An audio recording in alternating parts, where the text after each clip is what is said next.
જામનગર જિલ્લાના ધ્રોલ તાલુકામાં આવેલ પડધરીના નાકા પાસે વિસ્તારમાં રહેતા 748 લોકોએ હિન્દુ ધર્મ ત્યજીને મુસ્લિમ ધર્મ અંગીકાર કરવા મુખ્યમંત્રી સહિતનાને પત્ર લખી કલેક્ટર સમક્ષ ધર્મ પરિવર્તન કરવા અંગેની મંજૂરી માંગતા ખળભળાટ મચી જવા પામ્યો છે.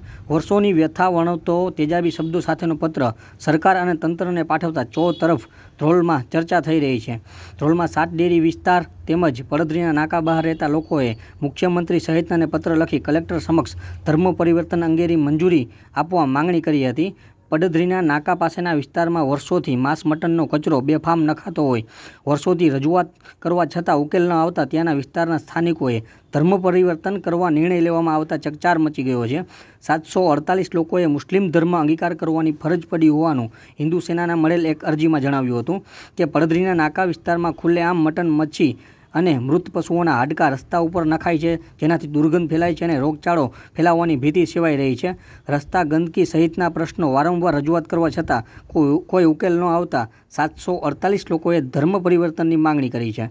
સ્થાનિક ધારાસભ્ય અને કોર્પોરેટર આ સમસ્યાની જાણ છતાં આ ખાડા કાન કરી રહ્યા છે અને મુક્ત પ્રેક્ષકની જેમ જોયા કરે છે.